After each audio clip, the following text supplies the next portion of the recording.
Hello વિદ્યાર્થી મિત્રો, તો આજે ચેપ્ટર નંબર 1 નો લેક્ચર નંબર 5 આપણે જોવાના છીએ. બરાબર છે. ચેપ્ટર નંબર 1 માપન અને એકમ પદ્ધતિ. ઓકે, તો આની અંદર આપણે ડિટેલમાં આખા ચેપ્ટરની ચર્ચા કરી, પણ અહીંયા આ ચેપ્ટરની અંદરથી બે ટોપિક એવા છે જે તમને પ્રાયોગિક જે સાધનો છે એના આધારે પૂછાય છે. હવે પ્રાયોગિક સાધનો છે એમાંનું એક છે વર્નિયર કેલિપર્સ અને બીજું છે માઇક્રોમીટર સ્ક્રૂ ગેજ. બરાબર છે. તો પહેલું સાધન જે છે એને કયું લઈ લઈએ? Vernier calipers. Vernier calipers. ચાલો, તો આ વર્નિયર કેલિપર્સ જે છે, બરાબર, એના માટેની બધી ચર્ચાઓ કરી. તો વર્નિયર કેલિપર્સની મદદથી આપણે કઈ રીતે કોઈ પણ પદાર્થ છે એની લંબાઈ, પહોળાઈ, ઊંચાઈ અથવા તો એમ કહી શકીએ એના પરિમાણો કઈ રીતે નક્કી કરી શકાય એના માટેની ચર્ચાઓ કરશું.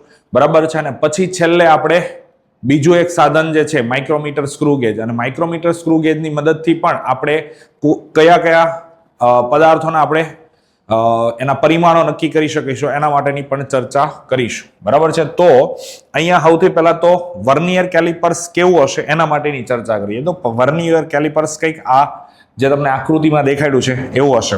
તો આ જે છે 1 નંબર ઈ છે એક્સટર્નલ જોસ. બરાબર, આને શું કહેવાશે? એક્સટર્નલ જોસ. આ જે 2 નંબર છે ઈ છે ઇન્ટરનલ જોસ. બરાબર છે. ઓકે, તો આની મદદથી એક્સટર્નલ જોસ જે છે એની મદદથી આપણે બહારનો વ્યાસ અથવા તો બહારની ત્રિજ્યા અથવા તો લંબાઈ, પહોળાઈ, ઊંચાઈ છે એ બધી વસ્તુઓ નક્કી કરી શકીએ. જેમ કે માની લો કે આ પેન છે, આ પેનની મારે અહીંયા વ્યાસ નક્કી કરવો છે, તો એક્સટર્નલ જોસ છે એના 2 જે ખૂણાઓ એની વચ્ચે મૂકીને પછી ફિટ કરી દેવાનું આવે, અને ફિટ કરીને પછી આપણે અહીંયાથી મૂલ્ય માપી શકીએ. બરાબર છે. તો એક્સટર્નલ જોસ છે એનો યુઝ છે લંબાઈ, પહોળાઈ માપવા માટે થશે, અને સાથે સાથે બહારની ત્રિજ્યા અથવા તો બહારનો વ્યાસ નક્કી કરવા માટે થશે. બરાબર છે. આ જે છે 2 નંબર ઇન્ટરનલ જોસ કહેવાશે.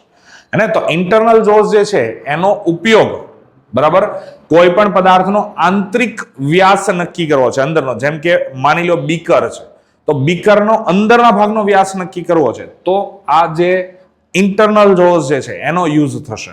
બરાબર છે. પછી અહીંયા નંબર 3 હેને, આ બ્લેડ કહેવાશે.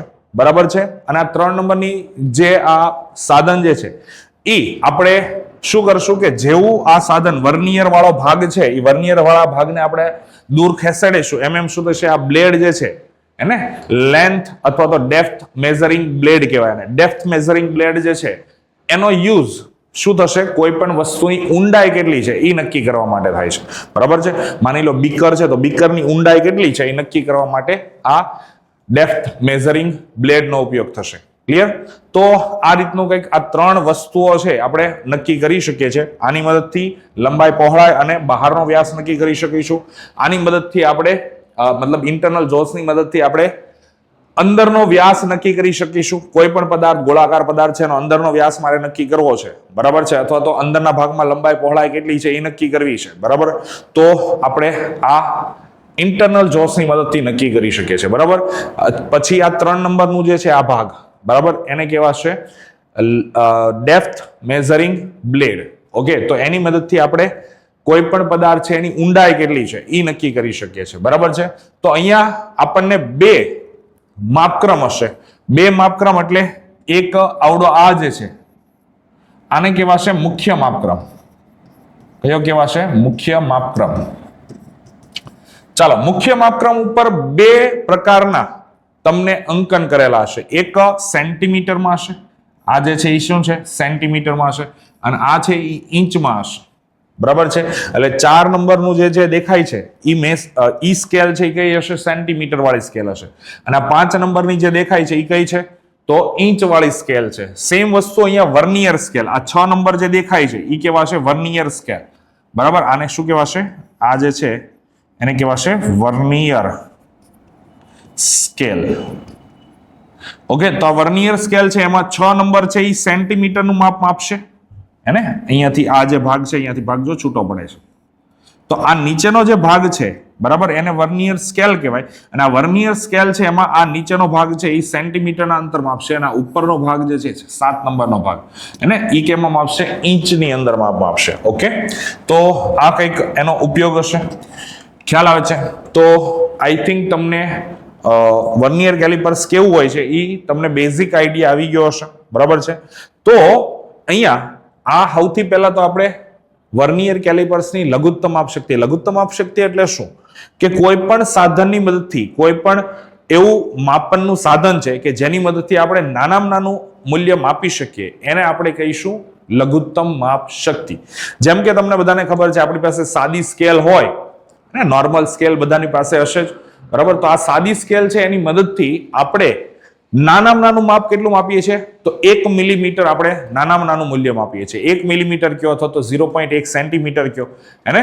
તો નાનામાં નાનું મૂલ્ય છે એ કેટલું માપી શકીએ છીએ સાદી સ્કેલની મદદથી તો 1 મિલીમીટર જેટલું સૂક્ષ્મમાં સૂક્ષ્મ માપી શકીએ છીએ, બરાબર. જો આપણે સેન્ટીમીટર વાળા ભાગની વાત કરતા હોય તો ઓકે. તો અહીંયા નાનામાં નાનું મૂલ્ય 1 મિલીમીટર થઈ ગયું. કોના માટે? મુખ્ય માપક્રમ માટે, સોરી સાદી સ્કેલ માટે. તો હવે આ વર્નિયર છે એની મદદથી આપણે નાનામાં નાનું મૂલ્ય કેટલું માપી શકીએ, હેને. તો એના માટેની હવે આપણે ચર્ચા કરવાની છે, હેને. કોઈ પણ સાધન વડે નાનામાં નાનું કેટલું મૂલ્ય માપી શકાય એને ઈ સાધનની શું કહેવાશે? લઘુત્તમ માપ શક્તિ. ઓકે, તો આની લઘુત્તમ માપ શક્તિ છે એના માટેની ચર્ચા કરીએ, બરાબર છે. ચાલો સૌથી પહેલા તો આપણે સમજીએ અને સ્કેલ છે, બરાબર છે. તો મુખ્ય સ્કેલ અને માની લો આ જે છે આ વચ્ચેનો ભાગ દેખાય છે ને આવડો આખો, આ તો ઈ આપણી સાદી સ્કેલ છે, મુખ્ય માપક્રમ કહે થઈ જશે, બરાબર છે. અને આ જે છે અહીંયાથી આ ભાગ તો એ વર્નિયર સ્કેલ કહેવાશે. ઓકે, તો આ વર્નિયર સ્કેલ છે અને સાદી સ્કેલ છે, આ બંનેની ચર્ચા આપણે કરવાની થશે, બરાબર છે. તો હું આમાંનો એક નાનકડો એવો ભાગ છે એને હું અહીંયા થોડોક એવો મોટો દોરું છું, બરાબર, જેથી કરીને તમને આઈડિયા આવે કે આપણે લઘુત્તમ નાનામાં નાનું મૂલ્ય કેટલું માપી શકીએ. માની લો કે આ કોઈ સ્કેલ છે એને બંને સ્કેલને છૂટું પાડતો એક ભાગ છે. ઓકે, બંને સ્કેલને છૂટો પાડતો એક ભાગ છે એવો આપણે દોરી દઈએ.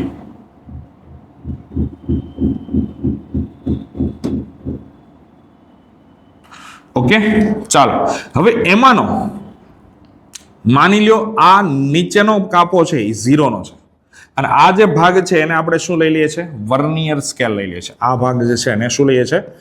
Vernier scale. ઓકે, અને એની એક્ઝેક્ટ સિદ્ધાંતમાં જ્યારે આખું સાધન બંધ હોય ત્યારે એક્ઝેક્ટલી સિદ્ધાંતમાં ઉપર તરફ, અને એક્ઝેક્ટલી સિદ્ધાંતમાં ઉપર તરફ શું હશે? ઓકે, ચાલો આ પણ એક 0 નો કાપો હશે. માની લો આ રીતના બંધ બેસે છે આ કાપો, હેને. તો આ જે છે એ શું થઈ જશે? મુખ્ય સ્કેલ. આપણે મુખ્ય સ્કેલની વાત કરીએ છીએ, અને આ વર્નિયર સ્કેલ છે. નીચેનો ભાગ દોરશું એ વર્નિયર સ્કેલ છે, ઉપરનો ભાગ દોરશું એ મુખ્ય સ્કેલ છે. ઓકે, તો આ બંને સ્કેલ છે એની આપણે ચર્ચા કરવાની છે.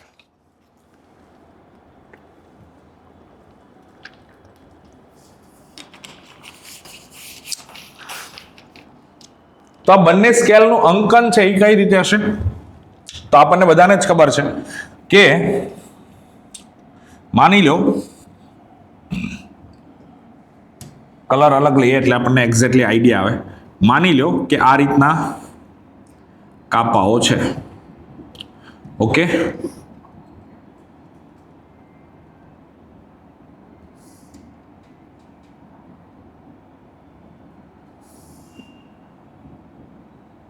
હેને.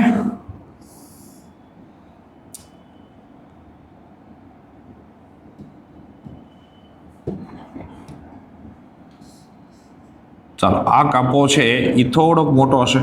રીઝન શું છે? આ નંબર આ 0.1 નંબરનો આ 1 મિલીમીટરનો કાપો હશે, આ 2 મિલીમીટરનો હશે, આ 3 હશે, આ 4 હશે, આ 5 હશે. ઓકે, અથવા તો તમે આને આમ પણ લખી શકો છો.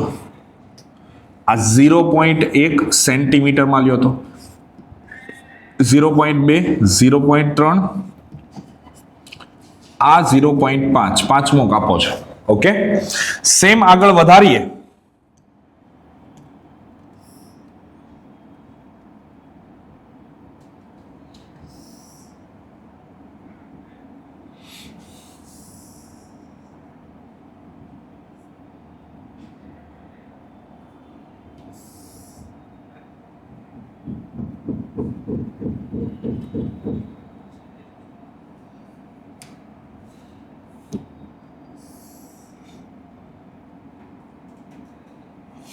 તો કંઈક આ 1 સેન્ટીમીટર થઈ જશે.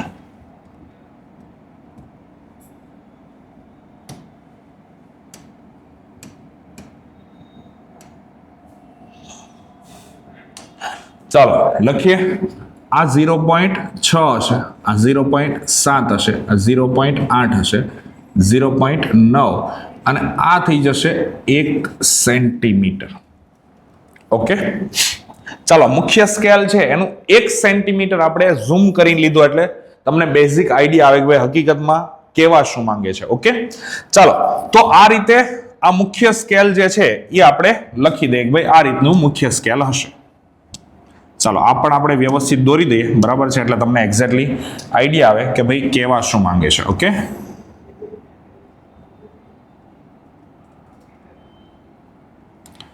ચાલો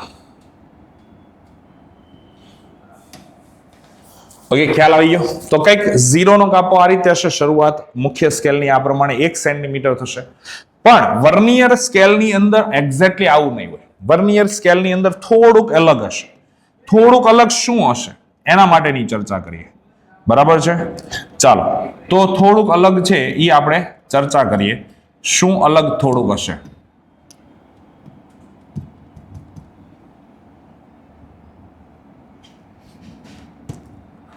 ચાલો માની લો કે અહીંયા વર્નિયર સ્કેલનો એક કાપો છે એ અહીંયા ક્યાંક બંધ બેસે છે. ઓકે, તો હવે પછીના જેટલા પણ કાપા હશે એને એ કંઈક આ રીતના હશે.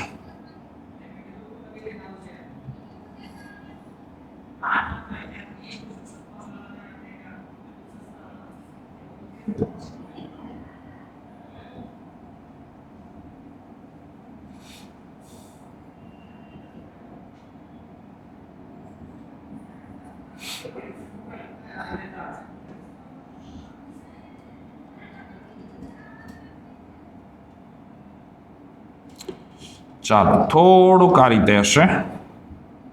યાર કંઈક થોડા નજીકના અંતરે હશે.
ચાલો આ રીતના આ 10 કાપાઓ છે એ કંઈક આ રીતે હશે. વર્નિયરનો આ જે છે એને નંબર આપી દે તો વર્નિયર માપક્રમમાં આ પહેલો નકાપો ગણાશે, આ બીજો ગણાશે, આ 3 ગણાશે, આ 4 ગણાશે, 5 6 7 8 9 અને 10.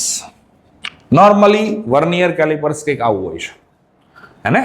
તો વર્નિયર કેલિપર્સ અને વર્નિયર સ્કેલના કાપા અને મુખ્ય સ્કેલ જો એને વર્નિયર સ્કેલના નીચેના કાપા 10 કાપા છે કંઈક આ રીતે હશે અને મુખ્ય સ્કેલના 10 કાપાઓ છે એ કંઈક આ રીતે હશે.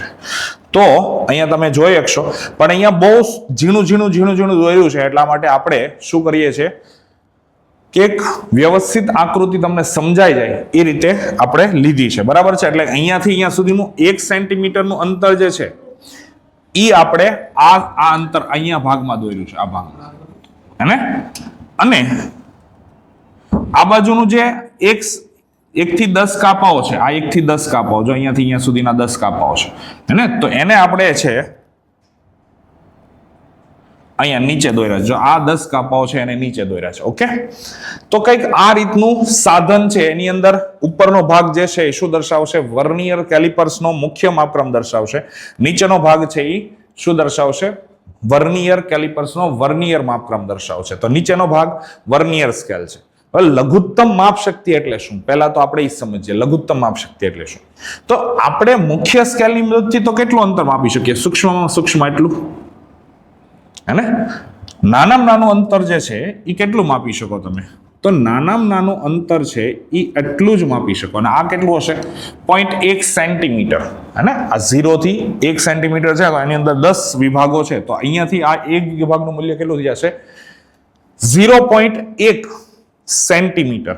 આટલું સૂક્ષ્મ માપ માપી શકીએ કોની મદદથી? મુખ્ય સ્કેલની મદદથી, હે ને? તો આ જે ભાગ છે એને શું કહેવાશે? એક મેઇન સ્કેલ ડિવિઝન, હે ને? આ ભાગ જે છે એને શું કહીશું? એક મેઇન સ્કેલ ડિવિઝન. ઓકે, હવે વર્નિયર માપક્રમ છે, વર્નિયર સ્કેલ છે, એની મદદથી તમે કેટલું સૂક્ષ્મ માપ માપી શકશો એટલું, હે ને? એટલું સૂક્ષ્મ માપ માપી શકો. તો આને કહેવાય, એક કામ કરીએ, અલગ પેન લઈએ એટલે તમને વધારે આઈડિયા આવી જશે. ઓકે, ચાલો. તો અહીંયાથી અહીંયા સુધીનું અંતર જે છે એ કહેવાશે, આને કહેવાય એક મેઇન સ્કેલ ડિવિઝન.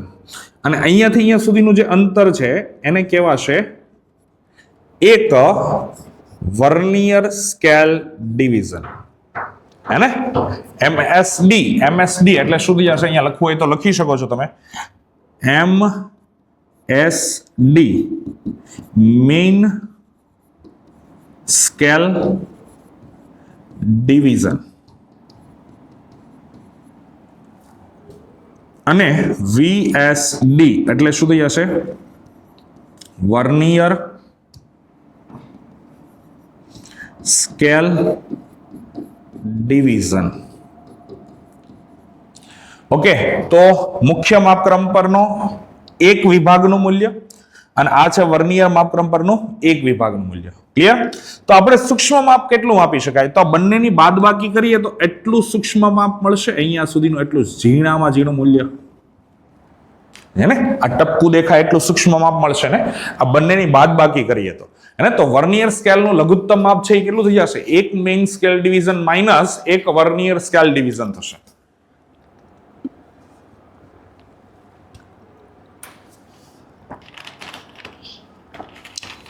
ખ્યાલ આવે છે? તો આ વસ્તુ ખાસ સમજવાની છે. સમજો, અહીંયા આપણે વધારે વ્યવસ્થિત મોટું અંદર લઈને કરીએ તો આ એક વર્નિયર સ્કેલ ડિવિઝન થઈ ગયું, આ એક એક મેઇન સ્કેલ ડિવિઝન થઈ ગયું. અહીંયાથી અહીંયા સુધીનું અંતર છે એ શું થઈ જશે? એક મેઇન સ્કેલ ડિવિઝન એટલું છે, અને આ ઉપરનો ભાગ. અને આ જે છે એ શું છે? અહીંયાથી અહીંયા સુધીનો એક વર્નિયર સ્કેલ ડિવિઝન. હવે મારે નાનામાં નાનું મૂલ્ય આની મદદથી કેટલું માપી શકું? તો આ જે ભાગ વધ્યો એટલું ને, અહીંયા જો આટલો ભાગ વધ્યો, હે ને? અહીંયાથી અહીંયા સુધીનું આ શું થઈ જશે? લઘુત્તમ માપ થશે.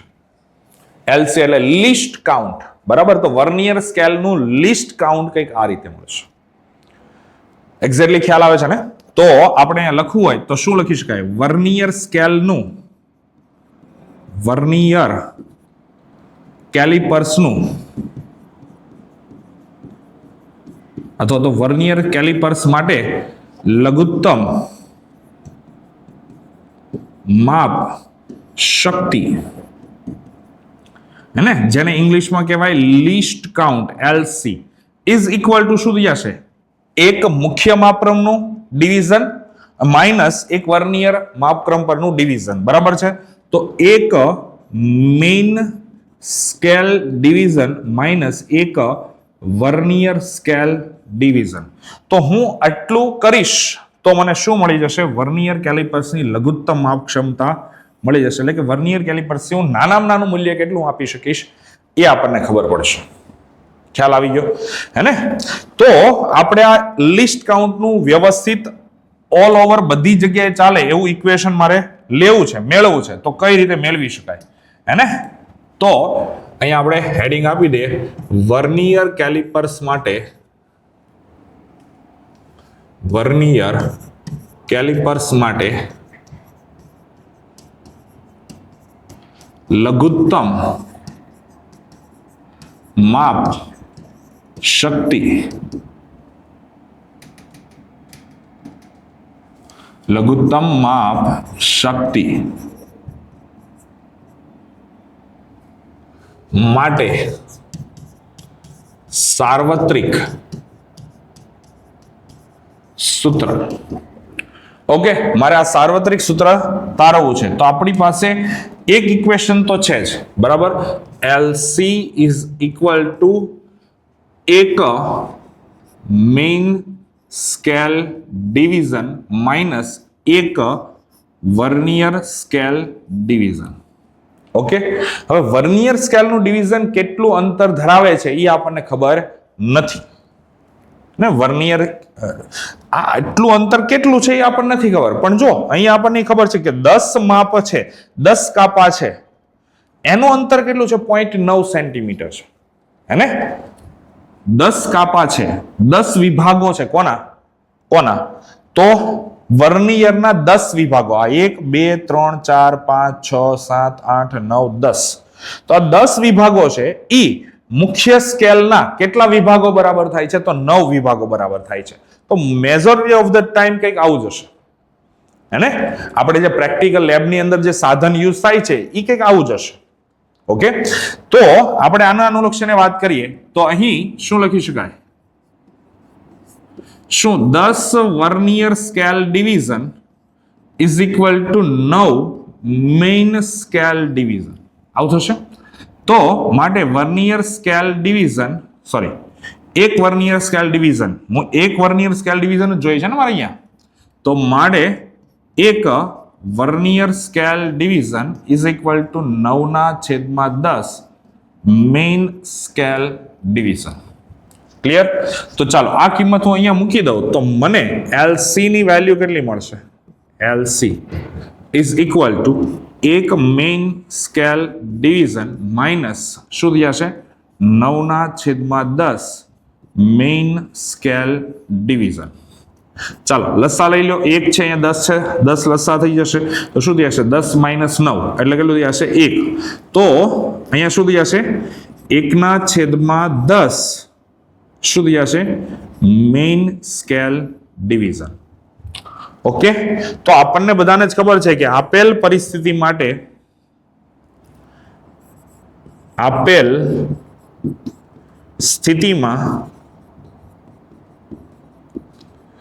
એક main scale division is equal two છે કેટલું છે? 0.1 સેન્ટીમીટર. ઓકે, તો માટે એલસી ઇઝ ઇક્વલ ટુ શું લખી શકાય? એલસી ઇઝ ઇક્વલ ટુ 1/10 ગુણ્યા 0.1. તો માટે એલસી એને વર્નિયર કેલિપર્સની લઘુત્તમ માપ શક્તિ કેટલી જશે? 0.01 સેન્ટીમીટર. ઓકે, ચાલો આ તો આપણે એક પર્ટિક્યુલર બાબત માટે વાત કરીને કે ભાઈ આ સિચ્યુએશન આપેલી હોય તો આપેલ સ્થિતિ માટે તો આપણે તો સાર્વત્રિક સૂત્ર મેળવવાનું છે ને. તો ધારો કે અહીંયા આપણે જે 10 vernier scale division equal to 9 main scale division લીધા છે તો આપણે એની અંદર ફેરફાર કરીએ કે અહીં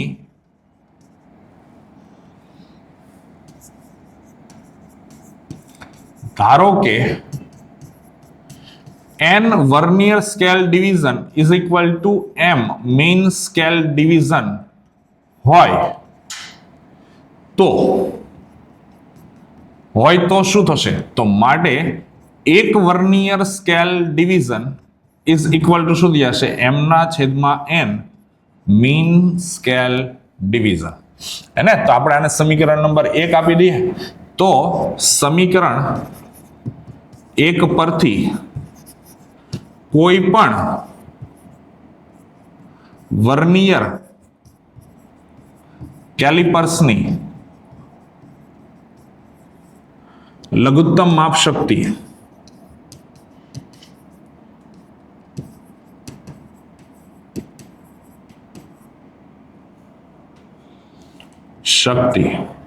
તો આપણે એને એલસી કહીએ છીએ. એલસી ઇઝ ઇક્વલ ટુ શું થઈ જશે? 1 મેઇન સ્કેલ ડિવિઝન માઇનસ એક વર્નિયર સ્કેલ ડિવિઝન બરાબર મારે તો શું લઈ લેવાનું છે?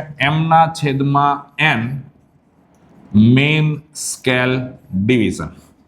ઓકે, માટે LC is equal to n વડે ગુણાકાર થશે n માઇનસ m, તો n માઇનસ m છેદમાં n into main scale division. હવે વર્નિયર કેલિપર્સની અંદર મુખ્ય માપક્રમ પરનું જે એક ડિવિઝન છે, એક મેઇન સ્કેલ ડિવિઝન છે, એ કેટલું હશે એના આધારે કોઈ પણ વર્નિયર કેલિપર્સની આપણે લઘુત્તમ માપ શક્તિ નક્કી કરી શકાય. બરાબર છે? તો ઇનડાયરેક્ટલી કહેવાનો મતલબ છે કે વર્નિયર કેલિપર્સની લઘુત્તમ માપ શક્તિ આપણે આ ઇક્વેશનની મદદથી માપી શકીએ. કે ભાઈ આપણને કોઈ પણ ક્વેશ્ચનની અંદર તમને એવું કહી દેવામાં આવે, બરાબર, કે ભાઈ એક મેઇન સ્કેલ ડિવિઝન, અથવા તો એમ પણ કહી શકાય કે વર્નિયરના એટલા કાપા બરાબર મેઇન સ્કેલના એટલા કાપા છે. બરાબર છે? તો અહીંયા વર્નિયરના કાપાને આપણે n વડે દર્શાવ્યું છે અને મેઇન સ્કેલના કાપાને આપણે m વડે દર્શાવ્યું છે. હે ને? તો અહીંયા લખ્યું n vernier scale division is equal two m main scale division હોય તો આપણે આ ચર્ચા કરીએ છીએ. તો આ એનું સાર્વત્રિક સૂત્ર થઈ જશે. આ યાદ રાખવાનું છે, અને આ સૂત્ર યાદ રાખવાનું છે બધાને. ક્લિયર? તો આ થઈ ગયું વર્નિયર કેલિપર્સ. વર્નિયર કેલિપર્સની મદદથી કોઈ પણ સાધન વડે આપણે કોઈ પણ પદાર્થની લંબાઈ, પહોળાઈ, ઊંચાઈ અથવા તો ઊંડાઈ કઈ રીતે નક્કી કરી શકીએ એની લઘુત્તમ માપ શક્તિના આધારે નક્કી થશે.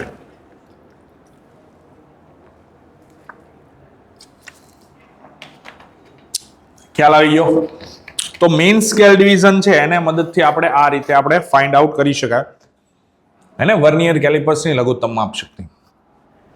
ચાલો, હવે વર્નિયર કેલિપર્સની લઘુત્તમ માપ શક્તિ કોને કહેવાય આખી ડિટેલમાં ચર્ચા કરી. હવે આપણે ચર્ચા કોની કરીએ? Micrometer screw gauge. બરાબર છે? હવે આપણો નવો ટોપિક છે એ શું છે? નવો ટોપિક છે micrometer screw gauge. Okay, screw gauge. હવે સાધન છે એ કંઈક આ રીતનું હોય છે. બરાબર? તો સાધન છે એની મદદથી આપણે કોઈ પણ વસ્તુ છે એનો વ્યાસ કે વોટેવર કંઈ પણ વસ્તુ માપી શકીએ છીએ. માની લો આ પેન છે મારી પાસે, આ પેનનો મારે વ્યાસ માપવો છે, તો આ સ્પિન્ડલ છે એની વચ્ચે રાખીને આપણે શું કરી દેવાનું છે? આ થિમ્બલને ફેરવવાનું છે અને રેચેટ સ્ટોપ જે છે કે નહીં એની મદદથી ફાઇનલ ટચ આપવાનું છે. અને અહીંયા રાખીને આ રેચેટની મદદથી આપણે શું કરવાનું છે? ફેરવવાનું છે. યાદ રાખજો, થિમ્બલની મદદથી નથી ફેરવાનું, શેની મદદથી ફેરવવાનું છે? રેચેટ. રેચેટની મદદથી આપણે ફેરવતા જશું એટલે આ સ્ક્રૂ છે અંદર આવતો જશે, હે ને, અને અહીંયા ફિટ થઈ જશે. ઓકે, તો આ ફિટ થઈ જાય તો આપણે અહીંયા માપન જોવાનું છે. ઓકે, માપન કઈ રીતે જોવાનું છે એના માટેની ચાલો ચર્ચા કરીએ. બરાબર છે? તો સ્ક્રૂ ગેજ છે એની અંદર જે આ થિમ્બલ વાળો પાર્ટ જે છે, ઓકે, તો એ થિમ્બલ વાળા પાર્ટની છે આપણે ચર્ચા કરીએ. તો આ થિમ્બલ વાળો પાર્ટ જે છે એ કંઈક આ રીતનો હશે, હે ને. આગળનો જે ભાગ છે અહીંયાથી આ ભાગ, અહીંયાથી આ ભાગ, એને આપણે કોઈ જરૂરિયાત નથી, એની કાંઈ વસ્તુની ખબર આપણે જરૂરિયાત નથી. બરાબર છે? અને કોઈ વસ્તુનો એનો ઉપયોગ કાંઈ છે નહીં. આપણે મેઇન ચર્ચા જે છે એ કઈ છે? જે બહારનો ભાગ જે છે ઈ. તો અહીંયા હકીકતમાં થશે શું? આપણે એક પર્ટિક્યુલર એક પાર્ટની વાત કરીએ છીએ. બરાબર છે? એક ભાગની વાત કરીએ છીએ. ચાલો, તો માની લો સાધન જે છે એ કંઈક આ રીતનું હશે. ઓકે, હવે કારણ કે મેં કીધું એમ અહીંયા આ બાજુનો ભાગ છે એ આપણે ધ્યાનમાં લીધો નથી. એક મિનિટ, ફરીથી દોરી લઈએ.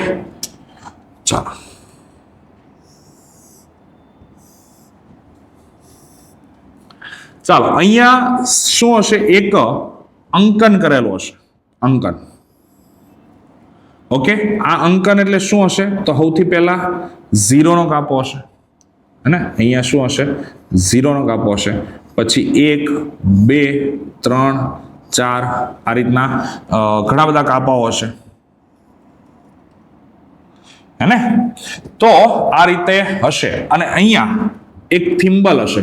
આ થિમ્બલ છે એ કંઈક આ રીતની રચના ધરાવતો હશે.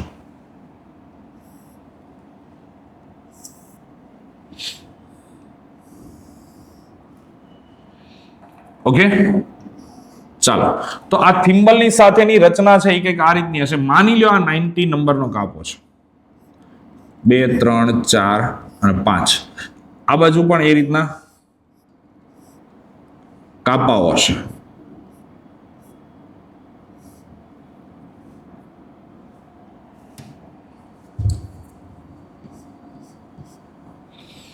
ઓકે, અને આ થિમ્બલ આખે આખું મેં કીધું એમ. તો આ જે થિમ્બલ છે એનો આ ભાગ જે છે 90 છે, આ 95 માની લ્યો, અહીંયા ક્યાંક 0 નો કાપો અહીંયા ક્યાંક આવતો હશે, બરાબર છે? આ 85 હશે. ઓકે, તો આને કહેવાશે વર્તુળાકાર માપક્રમ. આ કયું કહેવાશે? વર્તુળાકાર માપક્રમ, એટલે સર્ક્યુલર સ્કેલ. ઓકે, શું કહેવાશે? વર્તુળાકાર માપક્રમ અથવા તો સર્ક્યુલર સ્કેલ. અને આ જે ભાગ છે આને કહેવાશે મુખ્ય માપક્રમ. શું કહેવાશે? મુખ્ય માપક્રમ. આ વર્તુળાકાર માપક્રમ થિમ્બલ વાળો જે ભાગ હશે, બરાબર છે? આ થિમ્બલ વાળો ભાગ જે છે, ઓકે, ચાલો અહીંયા રહ્યો, આ છે ને આ થિમ્બલ વાળો ભાગ. ઓકે, તો ઈ જે છે ઈ આવડો આ છે. ઓકે, ચાલો. અને આ જે છે આડી લાઈન હશે અને ઉપર કાપા દોરેલા હશે, તો આ જે છે એ શું હશે? મુખ્ય માપક્રમ હશે. આ 1 મિલીમીટર હશે, આ 2 મિલીમીટર, 3 મિલીમીટર, 4 મિલીમીટર ને 5 કેમાં હશે? આ મિલીમીટરમાં. આ બધા અંતરો કેમાં હશે? મિલીમીટરમાં હશે. ઓકે, હવે આની રચના કઈ રીતની હોય છે એ સમજો, બરાબર છે?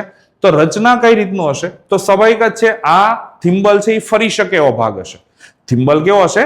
ગોળાકાર ફરી શકે, એટલે કે અહીંયાથી કંઈક આ રીતનું હશે. ઓકે, આ થિમ્બલ છે એ ફરી શકે એવો ભાગ હશે. એક્ઝેક્ટલી કંઈક આ રીતના હોય છે, હે ને? આ ફરી શકે એવો ભાગ હશે. ઓકે, ચાલો. તો આ ફરી શકે એવો ભાગ છે, તો એનો અર્થ શું થઈ જશે? કે આને કાપાઓ હશે, આટાઓ હશે. આટાઓ એટલે શું કહેવાશે? એને પિચ કહેવાશે, બરાબર છે? પિચ કહેવાશે. શું કહેવાશે? એને પિચ અથવા તો પેચ પણ કહી શકો છો. પેચ અથવા તો પિચ, વોટેવર જે કહેવાય કહી શકો. તો આ થિમ્બલ વાળો ભાગ ફરશે તો થિમ્બલ એક રાઉન્ડ પૂરું કરે તો આ રીતના થિમ્બલ આગળ આગળ આગળ આગળ વધતો જશે, હે ને? થિમ્બલ છે એ એક રાઉન્ડ પૂરો કરે તો આ બાજુ આગળ આગળ વધતો જાય. તો એક રાઉન્ડ પૂરું કરે એટલે અહીંયાથી ચાલુ કરીને ગતિ કરીને પાછો ફરીને અહીંયા આવશે, તો અહીંયાથી અહીંયા સુધીનું અંતર જે છે એ કેટલું હશે? 1 મિલીમીટર અંતર કાપશે, હે ને? કેટલું અંતર કાપશે? તો થિમ્બલને જેવું તમે ફેરવશો, એક રાઉન્ડ ફેરવશો, જેવું અહીંયાથી માની લો આ આડો કાપો છે, આવડો આડો કાપો, અને અહીંયાનો આ 0 નો કાપો છે. આ 0 નો કાપો માની લો અહીંયા છે, 90 છે ને એની જગ્યાએ 0 છે, તો આમ સીધો જેવું આ 0 વાળો કાપો આમ ફરી ફરીને પાછો આવશે તો અહીંયા કેટલો આગળ વધ્યો હશે? તો 1 મિલીમીટર. અહીંયાથી કેટલું ખસ્યો હશે? 1 મિલીમીટર અંતર ખસ્યો હશે, 1 મિલીમીટર આગળ ગયો હશે. તો એક રાઉન્ડ પૂરું કરે છે તો અહીંયા મુખ્ય સ્કેલ ઉપર 1 મિલીમીટર જશે. બીજું રાઉન્ડ ફરશે તો 2 મિલીમીટર આગળ જશે. ત્રીજું રાઉન્ડ ફરશે તો 3 મિલીમીટર આગળ જશે. તો આવી રીતે જેટલા રાઉન્ડ ફરતું જશે એમ એટલા મિલીમીટર આગળ જતું જશે. તો સર્ક્યુલર સ્કેલ છે એના ઉપર 100 કાપા માની લો દોરેલા છે, હે ને? આ સર્ક્યુલર સ્કેલ ઉપર કેટલા છે? 100 કાપા. તો 100 કાપા દોરેલા છે, સરખા અંતરે 100 કાપા દોરેલા છે. તો એક રાઉન્ડ ફર્યો તો 1 મિલીમીટર આમ ગયો, તો 1 મિલીમીટર આમ ગયો તો કેટલું ફર્યું? 100 કાપા ફર્યા. એટલે આપણે એમ શું સમજવાનું કે આ 1 મિલીમીટર ખસે છે તો અહીંયા 100 રાઉન્ડ જેટલા 100 કાપા જેટલું ભ્રમણ થાય છે. માની લો 50 કાપા જેટલું ભ્રમણ થયું હોય તો કેટલું અંતર કાપ્યું હશે? તો 0.5 મિલીમીટર અંતર કાપ્યું હશે. આવું થાય ને અંતર, કે નહીં? ખ્યાલ આવી ગયો? તો જેવું 100 કાપા અંતર કાપે, બરાબર, 100 કાપા અંતર કાપે એટલે અહીંયાથી આ જે થિમ્બલ વાળો પાર્ટ છે કેટલો? 1 મિલીમીટર આગળ જશે, 1 મિલીમીટર આગળ જશે. તો આવા તો કેટલા આની ઉપર કાપા દોરેલા છે? 100 કાપા દોરેલા છે. તો 100 કાપા મતલબમાં એક રાઉન્ડ ફેર્યું તો 100 કાપાનું ભ્રમણ થયું ને. થિમ્બલ ઉપર કેટલું ભ્રમણ થયું? 100 કાપાનું. હવે માની લો 50 કાપાનું ભ્રમણ થયું હોત તો આ મુખ્ય માપક્રમ ઉપર કેટલો આગળ ગયો હોત થિમ્બલ? તો 0.5 મિલીમીટર આગળ ગયું હોત. હવે માની લો 20 કાપાનું ભ્રમણ થયું છે તો હેને આ થિમ્બલનું 20 કાપાનું ભ્રમણ થયું છે તો અહીંયાથી કેટલું આગળ ગયું હોત? 0.2 મિલીમીટર આગળ ગયું હોત. હેને તો જેટલા કાપા આ ફરશે એટલું આગળ જશે. હેને તો આ સીધે સીધો કાપો છે એ આપણને દર્શાવશે કે કેટલું થિમ્બલ આગળ જાય છે. બરાબર છે. તો અહીંયા 0 નો કાપો છે મતલબ આડી લાઈન છે, મુખ્ય સ્કેલની આડી લાઈન છે, ઈ આ વર્તુળાકાર સ્કેલ ઉપર ક્યાં આવે છે એ જોવાનું છે. શરૂઆતની પરિસ્થિતિ કેવી હશે કે જ્યારે આખે આખું સ્ક્રૂ છે, આખે આખો ફિટ હોય તો ત્યારે આ થિમ્બલ છે એ 0 સાથે 0 મેચ હોય અને એનો 0 નો કાપો અહીંયા હોય. ઓકે, કંઈક આ રીતની શરૂઆતની ગોઠવણી. પણ જેવું જેવું રાઉન્ડ ફેરવતા જશો એમ શું થશે? અને કાપાઓ ફરતા જશે. ખ્યાલ આવી ગયો? હેને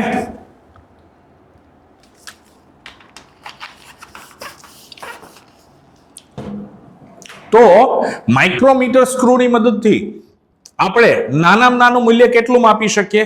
તો વર્તુળાકારનો એક કાપો ફરી ગયો એટલું સૂક્ષ્મમાં સૂક્ષ્મ માપ માપી શકીએ છીએ. હેને તો માઇક્રોમીટર સ્ક્રૂ ગેજની લઘુત્તમ માપ શક્તિ.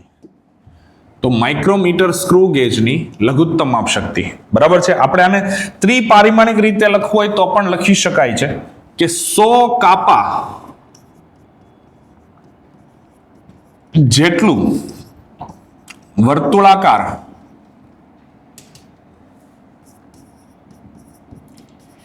માપક્રમ પર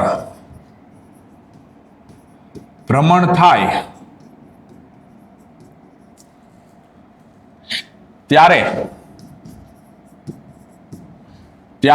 100 કાપા જેટલું વર્તુળાકાર માપક્રમ પર ભ્રમણ થાય ત્યારે મુખ્ય માપક્રમ પર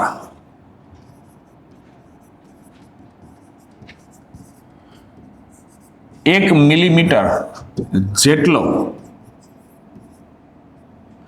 રેખીય સ્થાનાંતર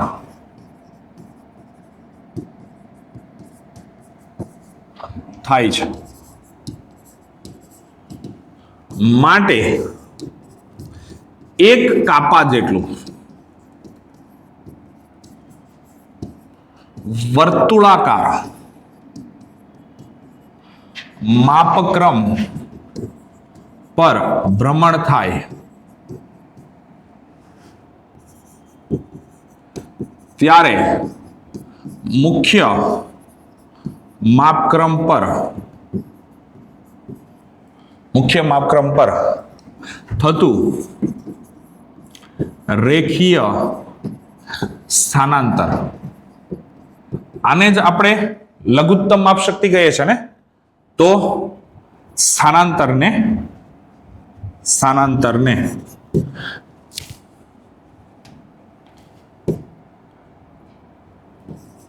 માઇક્રોમીટર સ્ક્રૂની અથવા તો સ્ક્રૂ ગેજની લઘુત્તમ માપ શક્તિ કહેવાય છે.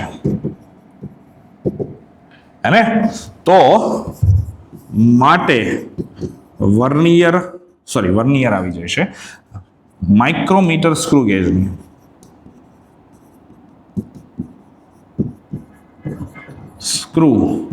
ગેજની LC is equal to તો પેચ અંતર કોને કહેવાય એ પણ આપણે સમજા કે એક રાઉન્ડ ભ્રમણ કરે તો રેખીય સ્થાનાંતર જે થાય છે એને શું કહેવાશે? આને કહેવાશે 1 મિલીમીટર જેટલું રેખીય સ્થાનાંતર, જેને આપણે કહીશું પેચ અંતર. અને રેખીય સ્થાનાંતરને શું કહેવાશે? પેચ અંતર. તો પેચ અંતર છેદમાં વર્તુળાકાર માપક્રમ પર કાપાઓની સંખ્યા આવું થશે ને? ચાલો તો આપણે આને આ રીતે સમજી શકીએ, બરાબર.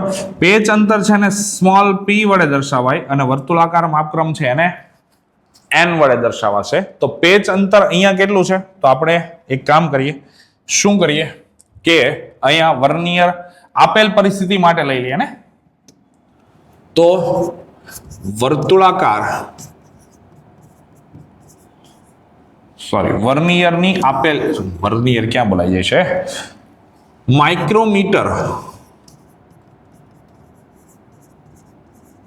ની આપેલ સ્થિતિમાં LC, તો LC ઇઝ ઇક્વલ ટુ શું થશે? પેચ અંતર. તો પેચ અંતર કેટલું છે? 1 મિલીમીટર છેદમાં વર્તુળાકાર માપક્રમ પરની સંખ્યા, બરાબર છે, કેટલું થશે? 100. તો 1/100 એટલે 0.01 મિલીમીટર, અને આને મારે સેન્ટીમીટરમાં લખવું હોય તો શું લખી શકાય? 0.001 સેન્ટીમીટર. તો LC કોની? માઇક્રોમીટર સ્ક્રૂ ગેજની LC આપેલ પરિસ્થિતિમાં શું થઈ જશે? તો 0.001 સેન્ટીમીટર અથવા તો 0.01 મિલીમીટર. ઓકે, અને એનું સાર્વત્રિક સૂત્ર છે એ કંઈક આ થશે. સાર્વત્રિક ઇક્વેશન જે છે એ કંઈક આ થશે. ખાસ કરીને પેચ અંતર કેટલું છે એ અને વર્તુળાકાર માપક્રમ પર કેટલા વિભાગો છે એ બંનેને આધારે નક્કી થશે. હે, તો આ સાર્વત્રિક સૂત્ર છે, આ યાદ રાખવાનું. ઓકે, તો આઈ હોપ તમને વર્નિયર કેલિપર્સ અને માઇક્રોમીટર સ્ક્રૂ ગેજ આ બંને ની લઘુત્તમ માપશક્તિ કોને કહેવાય એ સમજ પડી ગઈ હશે, બરાબર છે. તો આના રિલેટેડ JEE અને NEET ની અંદર ઘણા બધા MCQ આવે છે. ઓકે, તો ચેપ્ટર નંબર 1 અહીંયા આપણે પૂરું થાય છે, બરાબર. તો પહેલા ચેપ્ટરની તમને આઈ થિંક બધાને પૂરેપૂરી માહિતી મળી ગઈ હશે. તો આજનો લેક્ચર અહીંયા પૂરો કરીએ. તો આવા જ મસ્ત સારા લેક્ચર્સ માટે અમારી channel chemistry by Nimesh sir ને સબસ્ક્રાઇબ કરી રાખો, જેથી કરીને તમને આવા મસ્ત અપડેટ મળતા રહેશે. તો મળીએ નેક્સ્ટ લેક્ચરમાં. ત્યાં સુધી બધાને tata, bye, see you, have a great day.